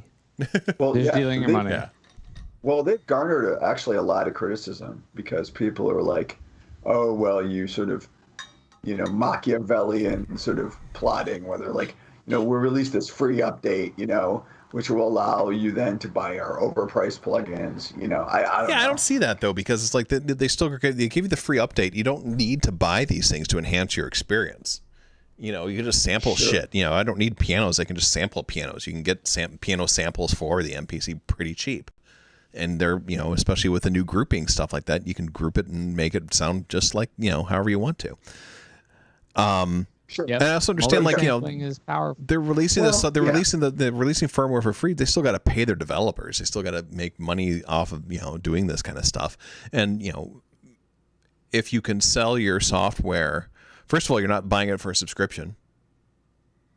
That is true. There's that. You're outright buying it, so you kind of own it, and I suppose you can deactivate it and move it over to, if you upgrade from like an MPC 1 to an MPC Live. I don't know what the licensing is on that. If you have more than one MPC, if you have to buy it for each of them, or if you buy it for the standalone, can you also run it on the software? I don't know. I just think it's compared to the machine on stuff, it might be a little bit more premium priced. But then again, there were some contact libraries that cost $1 bazillion. So Yeah. So Yeah, like the stuff from what's it called? The Spitfire. yeah, Spitfire's not Oh, cheap yeah. too. That's premium things, but they sound amazing, and you're paying that price. Yeah. And you see what they go through to make those sample packs happen. And For sure. I think that Spitfire is aimed toward a market that, the composer market for that kind of stuff, they're used to throwing down thousands of dollars for, an orchestra sample pack. Yeah. For sure, contact the players. The Spitfire stuff is really very much targeted at people who are going to recoup that money from something. Yeah, exactly. From a client or something like that. I don't remember. I was having a conversation a few days ago with somebody. I don't remember who it was on one of the Discord servers talking about like the old like the Fairlights and the Synclaviers, and they were hundreds of thousands of dollars on the high end. And people sort of today look back and go like, why would anybody have paid $200,000 for a Synclavier? And it's like, well, because that's how much it costs to ask an orchestra to record 10 songs. Yeah, exactly, right? Well, It's 100 people recording for 2 days, and they each make $1,000 a day or whatever. Or you pay the orchestra, and then the people don't make their $1,000 a day, but the people make some money out of doing this, and they're professionals. And if you want to work with a named orchestra like the New York Philharmonic or something that's got a draw to it, like whoops, all of a sudden your costs for recording are just like shot through the roof. So if you do this, if you're doing it professionally and you want to record movie scores, if you're a film scorer, like all of a sudden $200,000 and paying for orchestra fees and session musicians, that's like a year of work maybe. Right. I think the audience was different. I mean, they were selling Fairlights to studios. Exactly. There were independent artists who owned them, but not a lot. Well, but then they were charging, somebody then would come in, like you'd have a composer who'd come in who wanted to record either a big famous act or somebody who is just a composer trying to do like a film score or something like that. And they'd come in and they'd pay for the studio time and have access to the thing. Whereas like the cost of coming in and doing that and paying for the tape and everything, way lower. Oh, yeah. Yeah. I mean, like even bands like the Pet Shop Boys who put the Fairlight to some great, amazing use. Yep. I don't think they owned it. They just rented the studio. No, Chris Lowe bought one. With some of the residuals off of their first album. It's all over the actual album, especially the song "It Couldn't Happen Here" is a fantastic orchestral Fairlight performance, because originally they were going to have an orchestra do it, but they didn't have the money. It's like Angelo Badalamenti did the orchestrations for it and everything, and it's Wow. And so that song is a really well done example of a good Fairlight orchestra performance. Yeah. Yeah, I think, what's his Uncle Al had one. I know that they was a studio one that they used. Oh, yeah. Didn't buy, but then you get crazy people like Vince Clarke who put it in his basement floor when he wasn't using it. And predictably, in England his basement flooded, and yeah. Perfect. But and I think that's the difference is like, are you making, is this, the people are going to buy stuff for their job, and they are going to pay money for that, because also the thing is that a lot of times when you're buying equipment for your job, there's a certain write-off you can get with that too. Yeah. And that's also a thing. So if you're going to be buying a $10,000 sample collection, you're damn right it's for work, and you're damn right you're going to write that shit off, because you're going to recoup that cost anyway from the client jobs. Sure. I had Andy Garfield on here. We were talking. He does soundtracks for theme parks, themed attractions, sound design and music and stuff like that. And that's kind of, he just does a lot of the stuff with contact players and a ridiculously large sample library. And it's funny because he runs everything off of, like, I think it's like he's running a machine that's like running Windows like 98 or something like that. This really old machine with like some like really like M audio audio interface. It's just kind of hilarious when he shows like what he's running like for his running Cakewalk, and that's what he does everything in. Actually, that was a great interview. I really enjoyed that interview. Thank you. And yeah, I imagine what he's doing is what a lot of people have traditionally done with their Ataris, or they just keep them offline, right? I mean, they just sneaker that shit around or whatever, because you don't need to update it because don't anybody care. And he's he plays keyboards. He is a pianist. He knows how to do that kind of thing. He's not a synthesist, like he doesn't dive into that world. He doesn't really turn those knobs so much and stuff like that. He has a light understanding of it, and it's hilarious because whenever I post a picture of like the Deluge, he just says there's too many buttons on that. I don't know what the fuck that thing's for. So my reply is always the Amadeus thing. It's like, well, which buttons would you like me to remove? I kind of feel that way sometimes. I love being a music technologist to a degree, but there are times I just want to make music. Yeah. And I can understand wanting simplicity, I guess. And on that note, I wish they would get rid of that fucking speaker on the NBC Live 2 because... And the battery. I'm sorry, I'm staring at it and I'm like, could you just not? I know that it's not portable. The NBC Live 1 was still a fucking bunch of bricks in a bag, but like, could they just, Yeah. So anyway, so those are the engines, or the whatever they call these things, the new expansions for the MPC. Right now they're running a special for $500 for all of them. If that's something that you're into and you're an MPC user, cool. It's not necessary though to enjoy your MPC experience. The MPC is a fantastic piece of gear. It is my third favorite sequencer.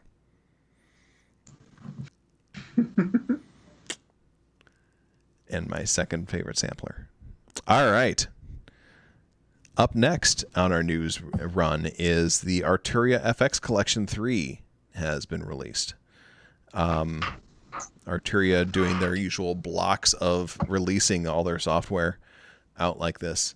Bounced out the FX Collection 3, which adds granular effects and tape effects and new distortion flavors to the collection. Justin, you probably already bought this, yeah? Well, here's the thing. They actually don't release them in blocks. They do something more annoying, which is they dangle with a couple things before they release the effects collections. So I went ahead and bought the fragments and also the Mello-Fi. Then, of course, then they did this with 2 as well.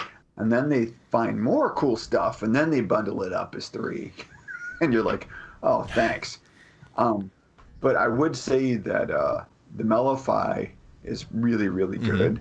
And the effects for the fragment stuff, that is like, to call that an effect is almost an understatement. I mean, that is like, yeah, it's pretty far out. It's like granular synthesizer. I mean, call you what it will.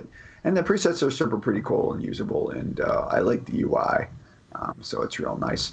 I don't have a use. I mean, I have the heat if I need any distortion. Yeah.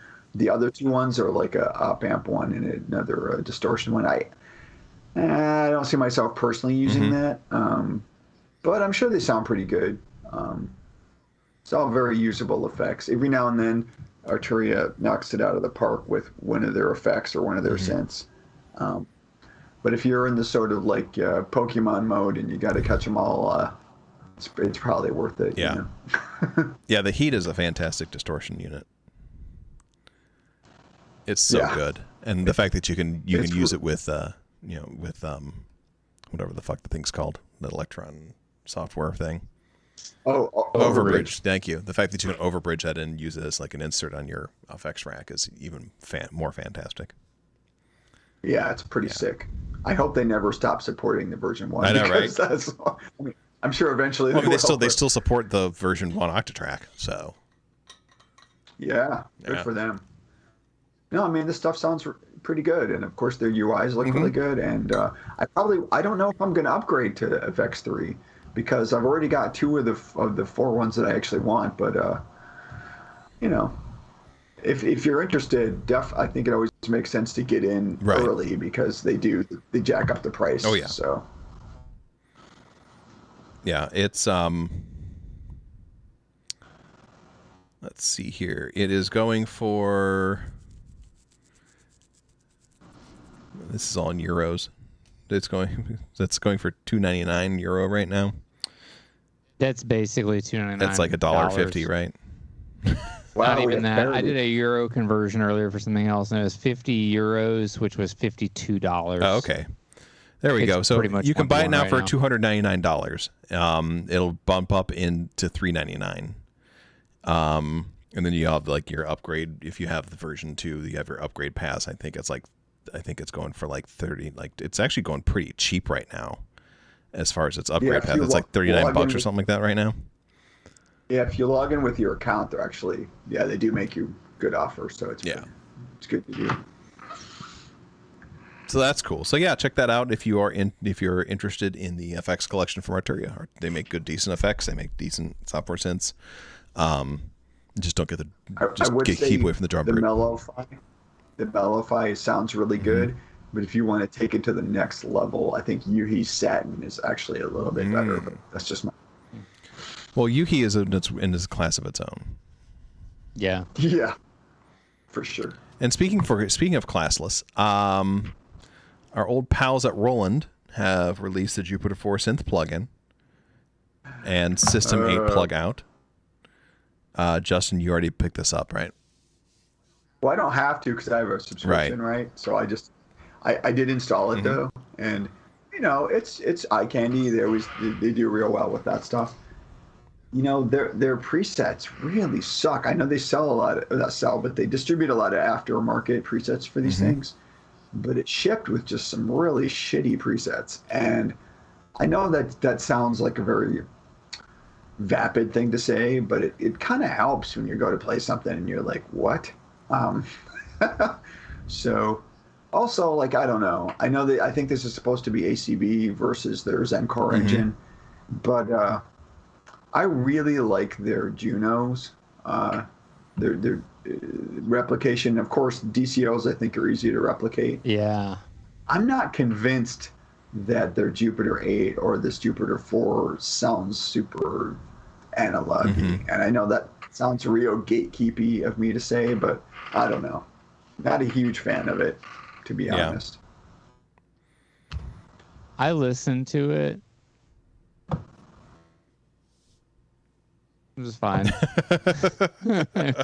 Yeah. Fine. It was perfectly adequate. Yeah. Yeah. You know what's really weird is that they sound better as plug outs. And I don't know if this is, I don't know what's up with that. I don't know if it's some kind of digital analog conversion that they do on the System 8, but almost all of their stuff sounds better coming out of the System 8 hardware than it does in the box. So There's I would imagine that this is sort of the same thing as like why even digital synths are by and large not VSTs in a box, right? Right. Like it doesn't have one CPU doing one thing. I imagine they're parallelizing a lot of the work that's going on.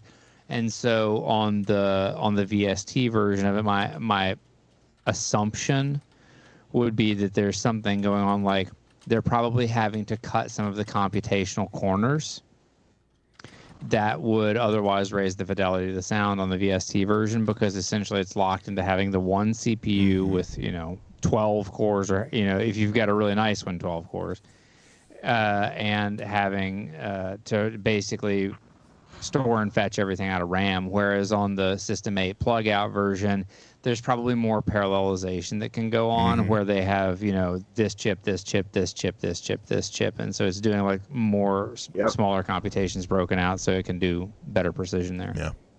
I mean, it can be done. It's just I don't think they have it. I mean, like Yuhi can do it. I mean, obviously, if you've ever installed Diva, they do it at quite an expense to your CPU. I was gonna say, like your computer catches fire when you run two of them. But it sounds great as it's dying. It's awesome, yeah.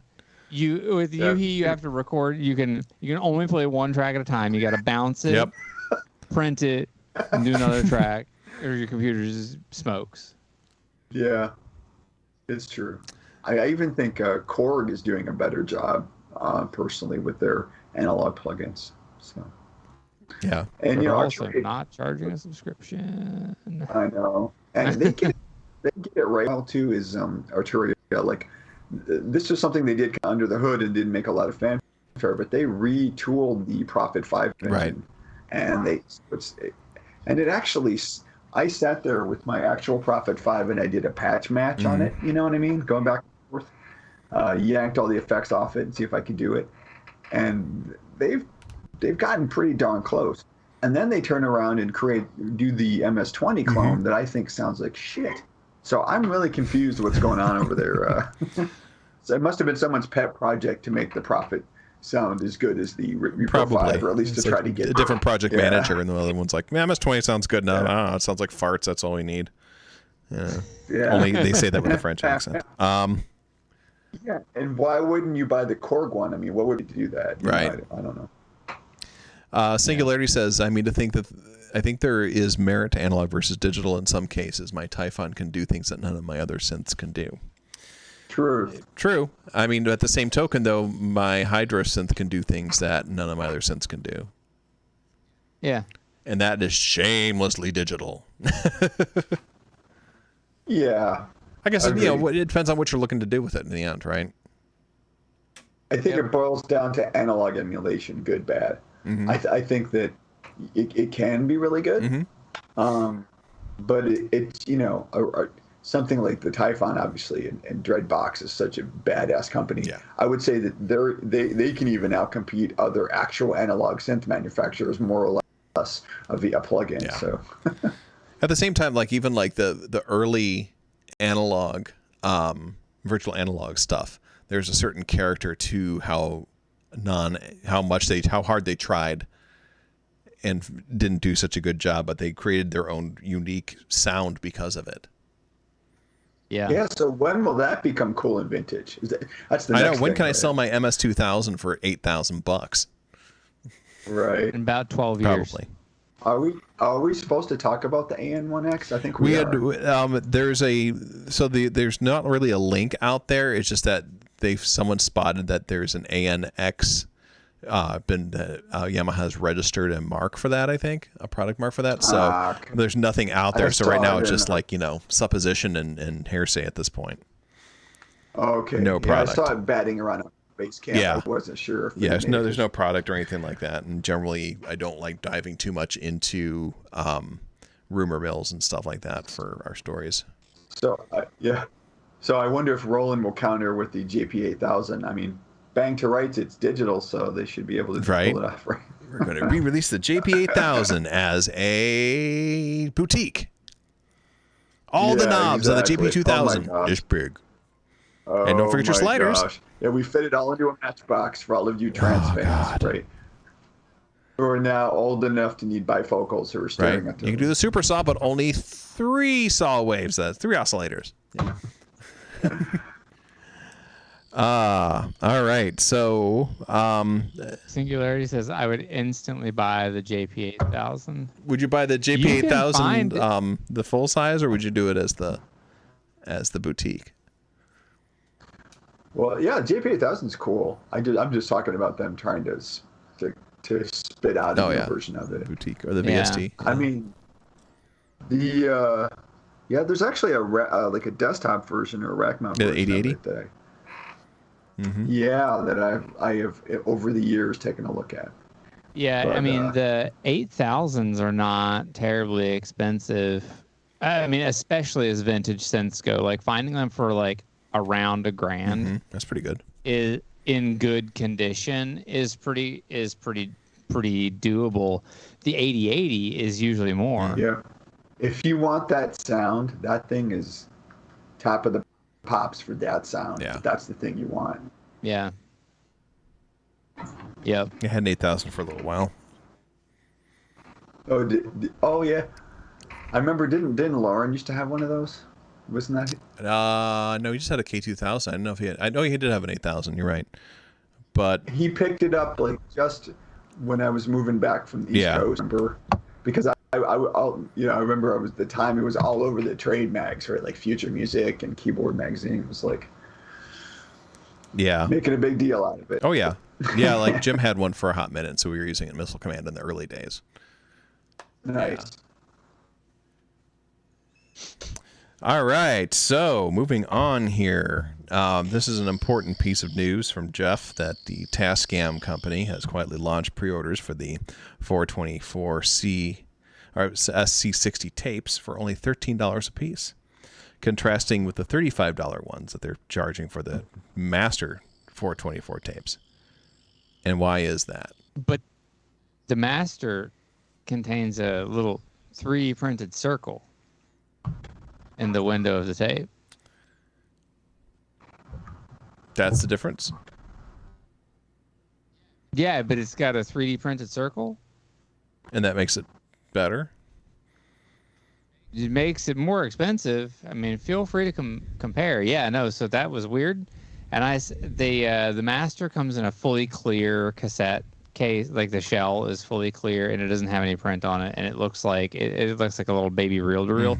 It's cute. It's not $21 cute. Anyway, these are really for anybody who's into cassettes or anything.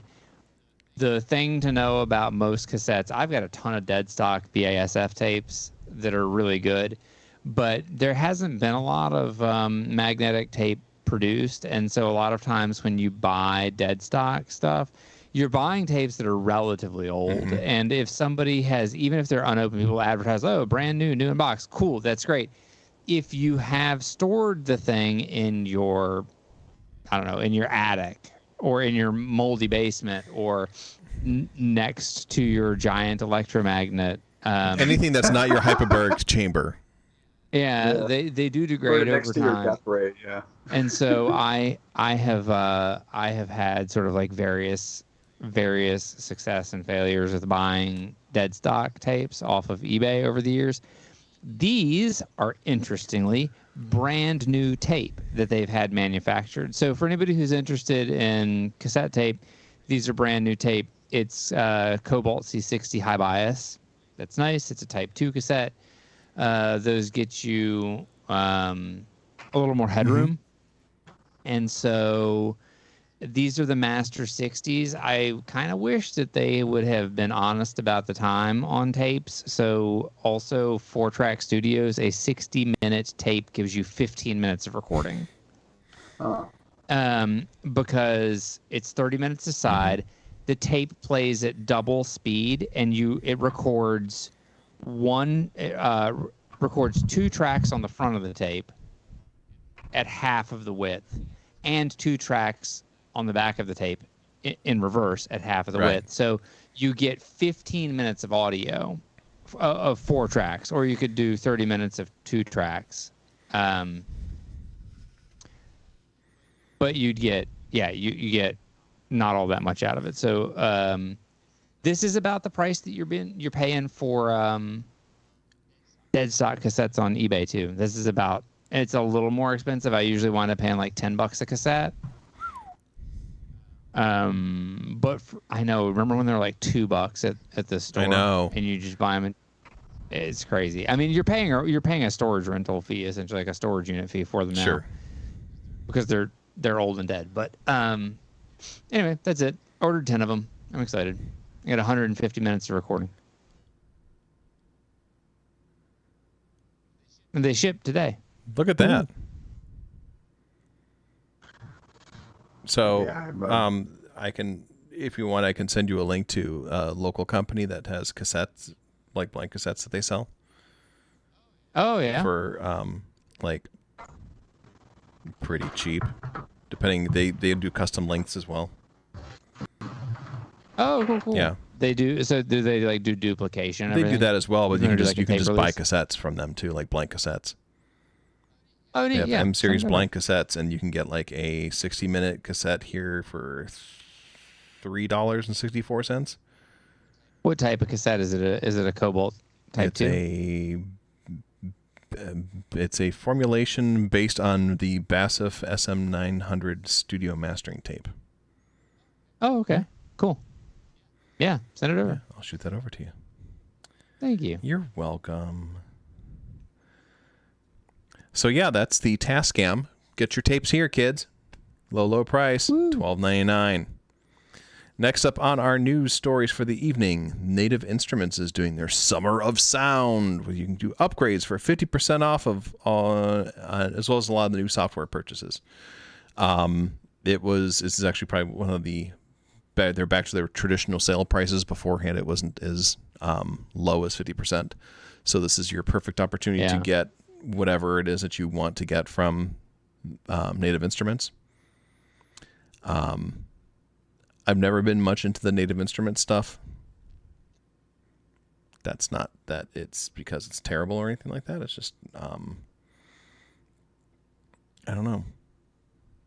It seems very processor heavy, but I don't know. Yeah. I mean, I use the MK3. I really like the MK3, and I really wanted the Machine Plus to be a super portable version of it. I guess it kind of is, and that's fair. But it's one of those things where it's like, I hadn't bought the MPC one yet, and I'd sort of given up MPC workflow other than just sampling and recording beats. I wasn't doing full production. I was like mixed environment, DAW. Yeah, and I started doing some projects with the MK3, and it's fun. I mean, I will say this: their sounds are freaking polished. Like, everything's very polished. I think the dual screen in MK3 is good, so I do like it. And if I was, again, we're back to the workstation world. If I was a composer, I mean, something like Complete would make a shit ton of sense. It's really good stuff. It's just it's got some weird like things that you'd think would be there that aren't there, and it's also its entire ecosystem, right? I mean, Native Instruments has always been like that, which is actually cool that you can just bust out like a massive synth, inside of a machine. It's cool stuff. It's just like, I don't know. I feel like if you really want to commit to it, you need to go kind of deep with it, because there's just so much. And, yeah, totally. Yeah, so I mean, you can get Complete for starting at $600 and going up from there. I mean, you could get Complete Select for $200, but like you can get all the way to Complete Ultimate for $1199, which is generally going for $14,478. Again, which is pretty mental. Yeah, again, for if you are a person that needs that kind of stuff for your job, like a studio or whatever, then it's a write-off kind of thing. I have Complete Ultimate. It's not the newest one. I have it, and I got it for that reason. I was doing a lot of like sound for picture work when I bought it, and it made sense because I had clients who were like, I want this thing with orchestra. Just kidding. I want it with this. And I want you to edit this part. That synthesizer sounds great, but if you could just change the B section to be bassoons, that would be rad. And I'm like, okay, fine. We'll just do it this way. It is not worth the price, I will say. So like I didn't pay full price for it. I think I probably paid something along the lines of what this sale price is for my version of Ultimate, but it's not a great software package. Like, there are some great things in it, but the totality of the package is not. There's a lot of weak links in there, and their business model is infuriating as shit to me. So if you buy something from Native Instruments, one of the things that they have done numerous times is they stop authenticating your product. So your product has to routinely like phone home, and then some days it'll be like, you need to re-authenticate your product. And then you open up their native access program, and it goes, this can no longer be authenticated. This product is too old. We can no longer authenticate it. You must update it to authenticate. And you're like, well, how about I don't? How about I just use this one? And they're like, nope. Sorry. And in order to use it, you have to update it. So I just got like straight up arm twisted at one point from them into having to pay a bunch of money to do a big update. And that's one of the reasons that that's actually one of the reasons that I just went back into hardware. At that point I was tired of them being like, we'll have another $1,000. I'm like, but why? It was fine. It was fine until you decided that it wasn't. Right. Well, I think that's super shitty. And like in the world of actually buying physical things, like if you bought a car, obviously there's planned obsolescence going on with the car, right? But guess what? Like at some point you're not driving down the street and it explodes. Right. Or it's like, or it just completely like starts to melt into the ground. It's like they've completely hobbled it. I can no longer authenticate your it's like- vehicle. Shutting down. Yeah. Yeah, exactly. Like, how about, I use it, I understand it doesn't get any new sexy updates, and I understand that, it might be difficult to port to other systems, but I should be able to fucking use my Right. software that I purchased. Software, Especially yeah. at that cost. Yeah. Yeah. Like when you're telling somebody this is worth $14,000, like they are explicitly making the statement that it's worth that much money. Like, bro, it should hang with me forever. That is literally the price of a used Yeah. Civic. After 5 years, I should still be able to use this piece of software. That costs $14,000. And it wasn't even that long. I think it was like maybe 3 years or something. Ugh. Like the time really was not particularly extensive. I might have gotten it at a bad time. Like maybe I bought a like I don't know. Like maybe it is longer than my experience of it, but Still. even so, it was not. It's not good. Not cool. Speaking of that, I hope Isotope is able to retain its autonomy for a while, I because was going to say that the I sale is actually also don't- good on the Isotope stuff as well. So you're getting 50% off all the Isotope items too. Yeah. That's nice. I mean, you kind of really with Isotope, you really honestly should never buy Yeah. on crazy sale. oh yeah. Because they do ridiculous sales occasionally. FabFilter is probably due for a sale again soon. And I don't currently have any FabFilter stuff, but their total bundle is normally $9.99.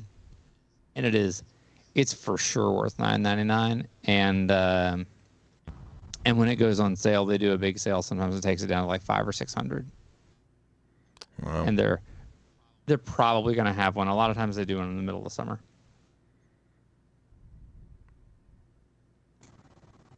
Crazy. So yeah, there you go. Summer Sound. I think you have like another day. The Summer of Sound. It only is in June, which technically summer doesn't start till almost the end of June anyway. So enjoy the 9 days of the Summer of Sound. Thanks. Have some sounds also there in the summer. You can spend the entire summer listening to these things before we update it and make it so you can't authenticate them anymore. That's right. Get your money's worth. While you can. All right. The LMN, the Lemon 3. I love I the know, the name. Lemon 3. Lemon 3 is a DOTA box that's already being called the open source version of the OP1. High praise indeed for us teenage engineering fans. This thing looks like a friggin' cyber deck. I love the way that it Looks looks. so delightfully ugly. Yeah. It's very square. It reminds me. So I have I use a Happy Hacking keyboard, Oh yeah. and it looks very much like this thing to me, and that lights my fire. Well, this is like the images that they have on the site are, like you have to put this. You have to find all this shit and put it together yourself, basically. You gotta build Yeah. it. Is like you gotta like get on PCBWay Oh, yeah. and send them the specs for your PCB, and I mean It's a fully fucking project. DIY contraption. And I'm here for that. I think that's awesome. And Me too. so yeah, it's it is self-assembly. It's a sampler, a synth, a sequencer, effects, and a mixer. Yeah. Did you watch the video? I did not yet. Did you watch the video, Justin? No. Okay, I watched the video. You should watch the video. The video is good. It is really impressive. I will say this dude built a DAW. He used I can't think of what the software was that he used, but there's like a framework or a backend or a something or other. I'm not a programmer. I don't know. A thing. He used a thing, a kit, to build a DAW, and it's bespoke for this thing. It is very limited. Yeah, I'm looking right at it. now. I'm looking at it right now, and it looks like it's an extremely. I mean, the OP1 is ridiculously limited as well. This thing has a 16 note limit. No, sorry, 64. Is it 16 or 64? It might be a 1 bar limit. I can't remember now. Wow. It's very low. It might be at 64 Oh, step right. limit. This is like a Ramsey kit, Andrew. This is a hobby Yeah. project. This isn't, Yeah. And it may which is become, cool. I mean, really cool. Yeah. if he gets some support and people get involved and interested in participating in the GitHub repo and like building on it, it could become really cool. But I would say right now, for someone who is in any way interested in this device, if you are not also interested in probably like contributing to making it more powerful, you should not be interested in this because it is really limited. I mean, like, it is definitely more limited than most Volcas Wow. at this point. But it has an immense amount of potential. And it is very cool. I could definitely see it being like a little like breadboard basically for working Yeah. on advancing that kind of thing. Yep. And it looks cooler than the I know OP1. if you- yeah. I don't know if you've seen some of those Cyberdeck projects, but it looks a lot like that kind of deal, Oh, yeah. right? And you can make this look even more cyberpunk if you wanted to. Like, I don't know, get some like random wires hanging out of it that don't Bury do in the anything. backyard for a week. They just shock you. Okay. The wires are just there to shock you. That's it. Plug into the Eurorack Right. ports in the back of your head. Exactly. So yeah, there you go. Fun. If that's your thing. I just dropped my iPad. I know. Everything's falling apart here. But no joke. I would recommend watching the video because essentially the video is a demo and a tutorial like a how to use it. He basically walks through it's 13 minutes long, and he basically shows you how to do everything it does in 13 minutes. You can learn the lemon in 13 minutes, and then you can go Nice. use it. Go Lemon. Yeah. How awesome. So yeah, Lemon 3 if you are a hardcore DIYer. And the final thing to say about the Lemon 3, maybe the most important, and definitely the best. It has a lemon button. And that's what he refers to it as a lemon button. That's great. I mean, there is kind of an honor tradition. Oh, I see the of, lemon like, button. with like vintage computer sites having lemon in the title, so it's That's beautiful. Yep. And finally tonight, Bitwig Studio 4.3 has been released. Rejoice, Bitwig users. This is a free update for your subscription-based DAW that gives you a convolution reverb device, a new delay,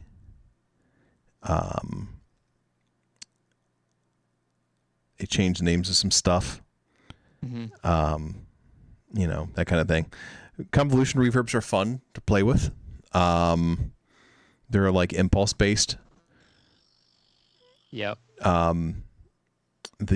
There's the reverb that's in Logic is fantastic. The convolution reverb they have in there. And I love the fact that you can go online and you can find more convolution patches and presets and stuff like that people have made. Do you know how they make those? Yes. It's very cool. I think it's fucking awesome. So, I do not know. Educate me. Jeff, you'll probably explain it better than me. So basically, you have what's called an impulse response, and you can infer an impulse response from a recording. So I won't get into sort of like the deep guts of it, but if you have a room in your house that you like the sound of it, you could take a recording of you clapping in that room, for instance, and you could create an impulse response for it. And essentially what it is you're taking the dry sound of something and then sort of like, it's almost, I guess, sort of like an easy mental model for it is almost like noise reduction on headphones, where you're inverting a sound to remove the sort of like the sound maker thing from it. And then you take that sound out. So off goes the clap, and then there's a tail that trails off on the clap.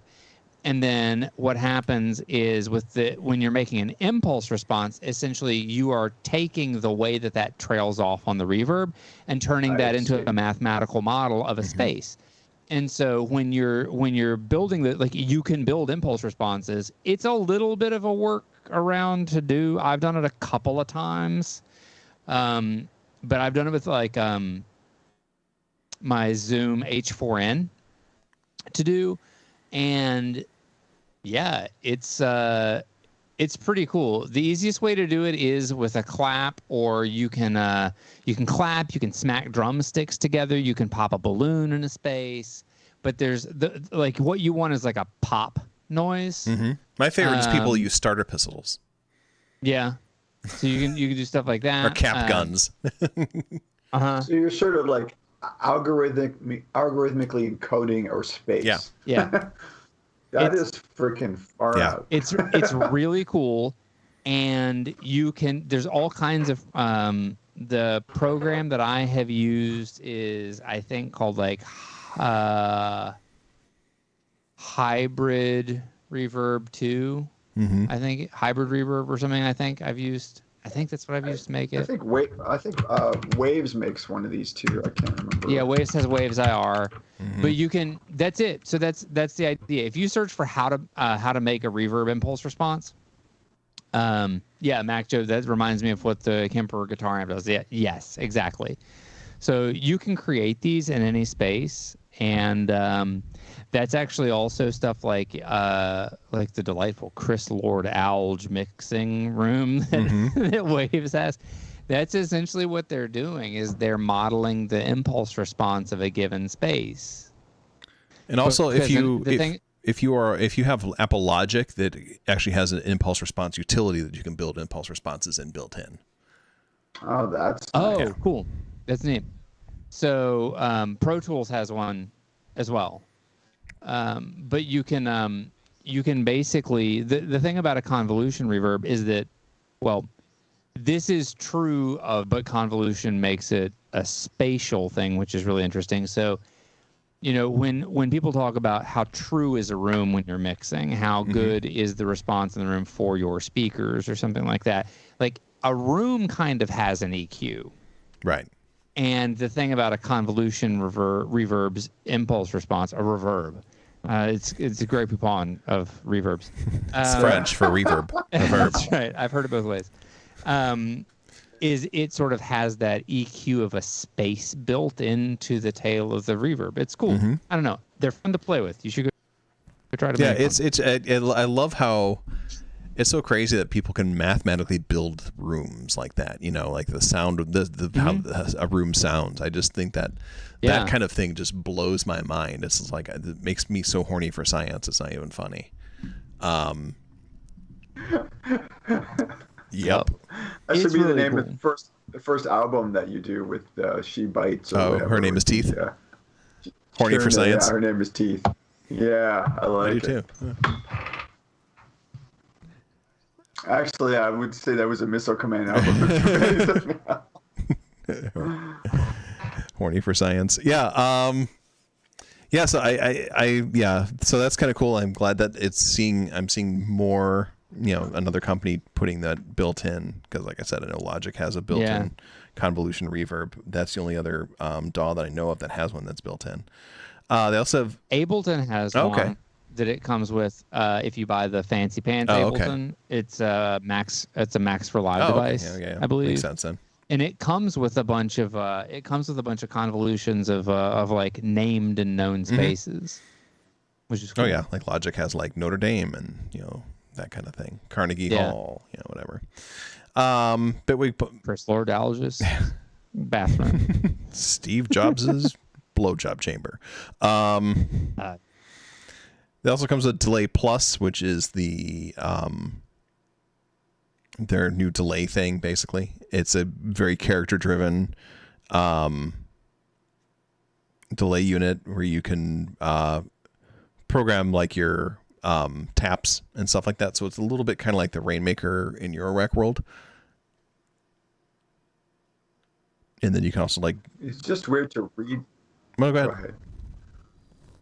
Oh, to read the descriptions of these and then think about it.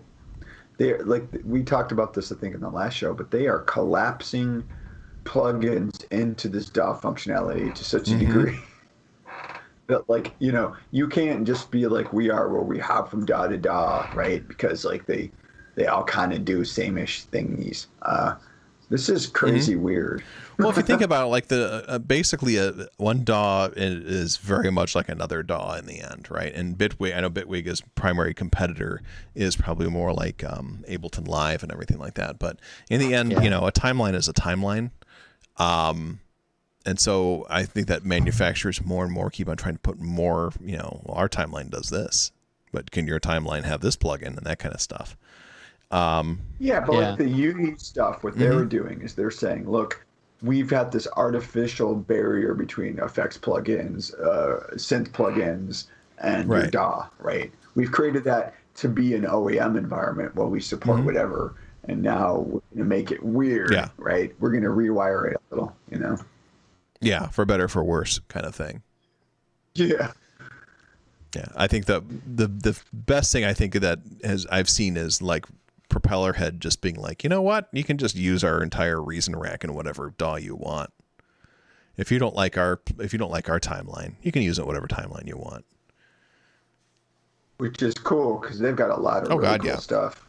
Yeah, they just today. I didn't put in the news thing, but they just released a chord maker thing, which is actually really clever. So like it just pulls up and shows like a, you know, you give it what root note you want, and it shows you the chords for it, and you tap the one thing, and then it shows what could potentially be the next chord that matches.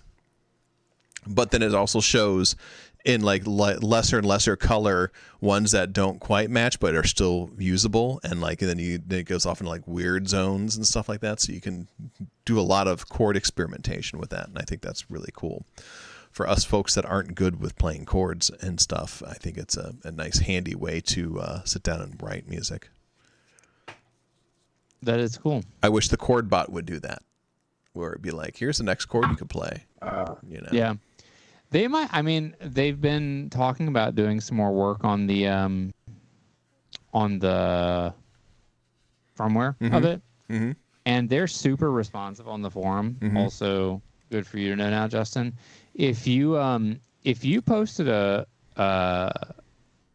link to that tool, or maybe like a video example of it or something like that on the forum, I bet Mickey would Mickey's their dev. I bet he would take a look at it and at least consider it. Yeah. For something like that. Like they're very open to user feedback. Their forum is so cool. It's almost like it's like an open source support thing. I mean, like they have a whole forum page devoted to updating the firmware, and and it's literally a sort of merge between a support page and a forum. It's very cool. What's funny is like my chord bot, I still have never read the manual. I don't know what all it can do. I literally just go into chord mode and just do that, and that's it. Yep, that's all it needs to do. I know it has other things in there, like a sequencer or like an arpeggiator or something like that, but I don't even fucking. No, it doesn't have a sequencer. It has a section for a sequencer where a sequencer would go, but it tells you that every time you try to go to it, it goes to it says this is coming in a future release. It's not there at all. It sort of works exactly like the chord strummer as far as I can tell. That's perfect. Yeah. But yeah, so I don't know, one day I'll maybe look at the manual and see what else it does. But I mean, I got the thing that I wanted to learn about figured out pretty quickly. And that is how to make it play chords, how to make it, be the chord bot. Yep. And I love it. I mean, and that's been so incredibly useful. And it'll be interesting to see what you can do with like, using that with like the new chord thing in the, in Reason. And basically what Reason does is they create these things called players, right? And so you can take players and you can layer them with other players and stuff. So you can take like the chord player and then you can throw it over the arpeggiator player and then you can make it do all kinds of crazy weird shit. And then of course, because you can hit the little tab button and you get all that, the fake CV stuff. So then you can modulate it using something else and you can do all kinds of weird, bizarre things. And I love that Reason allows you to do that kind of shit. It's makes it so much fun to use. Yeah. So yeah, anyway, but Bitwig, if you are a Bitwig user, that download is available now for free. You can go ahead and grab that. And Bitwig is also currently on sale as well. So if you do not have Bitwig and you're interested in getting Bitwig,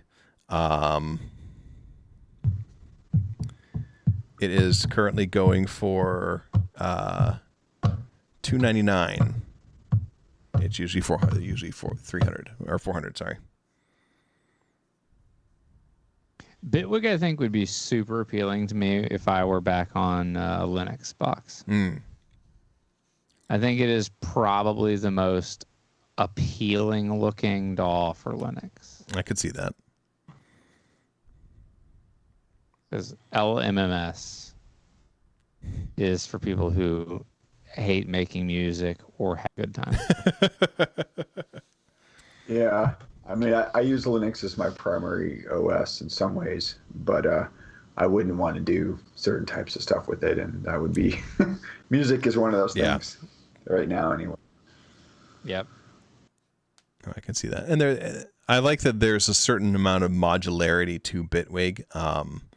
The grid is really kind of a cool way of doing stuff on building out like sounds or effects, algorithms and stuff like that. It's a cool little visual way of doing that kind of thing. But yeah, it's a clever. I used it back in version 2, and it was okay, but I couldn't click with it. There were certain things that it did that user experience wise, it just drove me fucking crazy. So I used it for a year, and that was it. That's how I feel about Ableton Live, if I'm honest. And I maybe give it a little more than a year and a half, and I still couldn't grok it. So yeah, I'm happy in my Studio One Logic Reason world. So hey, that's our show. Look at that, boom, 11:01. We did it. We did. Hope everyone enjoyed themselves this evening. We'll be back in 2 weeks, hopefully with a fuller crew. Christoph is currently flying overhead somewhere. He's circling overland. And Robin had an evening of murder, where she stabbed a bunch of people, and taught other people how to stab folks, which is awesome. Well, if you're going to keep murdering each other, you got to keep that class growing, or you're going to have some real problems. Right. Well, that's the thing, is that people are like, I'm interested in murder. Cool. And then they flip the die, and it's either murder or murdered. And then the stabbings begin. Huzzah. Great. All right, everybody. Thanks, Mac Joe, for joining us. Thanks, Wambra, for sneaking in there. Mac Joe, just try out Reason. Give it a try. See how you like it. You might like it. It's good. It's awesome. Reason's the new version of good. Reason's fantastic. They're doing such a good job with it and everything like that. I would just give it a spin, play with it, have some fun. All right, everybody. This has been Tangents episode 34. Damn. Crazy. So we'll see you for 35 in a few weeks. Take care, everybody. Oh, wait. We should probably figure out who we're going to raid to. Right? Who's up now? Who's raiding? Oh, the Bard. Let's raid over to the Bard. So we'll be bouncing over to the Graceful Bard. Ta-da. We're pros here. Talk amongst yourselves. All right. There we go. All right. All right, everybody. Have a great night, and we'll see you soon. Bye. Yeah.